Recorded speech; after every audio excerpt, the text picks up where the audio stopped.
Hi everyone. My name is Fiori Tuoldzehe, and today I'll be sharing the topic and argument of my final essay, which is titled The Impact of Assimilation on Native American Children in Zitkala-Sha's American Indian Stories. So, before diving into the specifics of my argument, I'd like to provide a little background on why I chose this topic. Growing up as an indigenous person from Tigray, in ancient world history, Tigray Aksum was home to the Kingdom of Aksum, a major civilization known for one of the four great powers of the ancient world, alongside Rome, Persia, and China. As a result, I have always been interested in other First Nations and indigenous communities, particularly Native American history. This interest comes from the fact that the Tigrayan indigenous people also faced genocide, atrocities, forced assimilation, land dispossession, gang rapes, and crimes against humanity. My background has driven me to explore, in particular, the complexities surrounding the policies of forced assimilation during the late 19th and early 20th centuries. One aspect that particularly attracted me was the establishment of Indian boarding schools,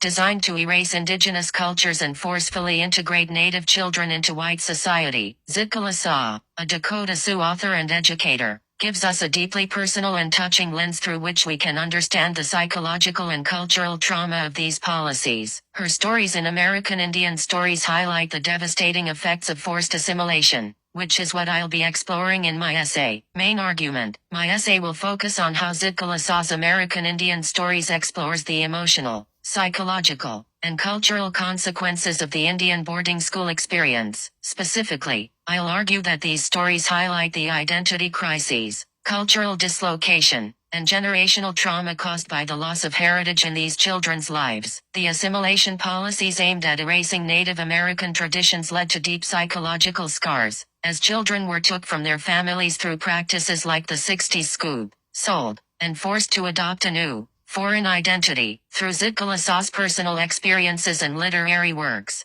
we can see how these traumatic experiences shaped their sense of self. These children were caught between two worlds, neither fully belonging to their native roots nor fully accepted by white society. I'll show how Zitkala-Ša uses her own life story and the stories of others to reflect this devastating clash of identities. Thesis statement. To give you a clearer idea of the argument, my thesis statement is, this essay will examine how Zitkala-Sha's stories represent the damaging effects of the boarding school experience, focusing on the psychological trauma, identity crises, and cultural detachment these children experienced. Through this, I'll explore how these themes highlight the broader impacts of forced assimilation on Native American communities. Essay outline and approach. Now, I'd like to walk you through how I plan to structure my essay and the key points I'll be addressing. 1. Historical context of Indian boarding schools. The first section of my essay will provide a historical overview of the Indian boarding school system, how and why it was established. The U.S. government's policy aimed at erasing native cultures and forcing assimilation is central to understanding the emotional weight these children carried. I'll be referencing secondary sources, including an article from the United Nations, which provides insight into the long-lasting effects of these policies. 2. Zitkala-Sha's personal experience. The next section will focus on Zitkala-Sha's own experiences in these schools. In The School Days of an Indian Girl, Zitkala-Ša vividly describes the trauma of having her hair cut,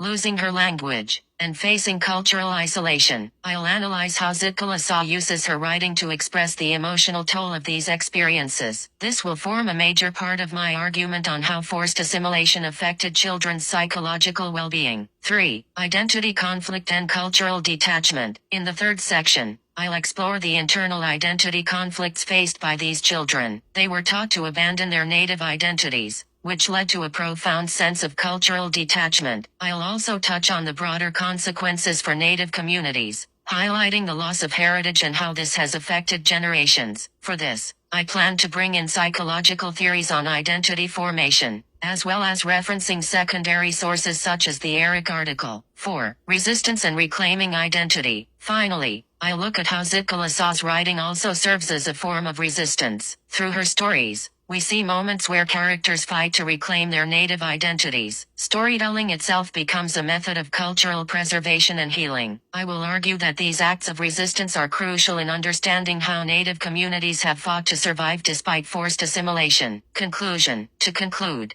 My essay will emphasize how Zitkala-Ša stories are not just about personal trauma but also about the collective history of Native American communities, the effects and long-lasting impacts of forced assimilation, as represented in these stories, are still felt today, and I'll discuss how recognition and reconciliation are essential for healing. Final thoughts. I believe this topic is important because it speaks to the broader issues of cultural survival and the resilience of indigenous peoples. Zitkala-Ša's writing provides a crucial voice in understanding these struggles, and through this essay, I hope to underline the impacts of forced assimilation. Thank you for listening to my presentation.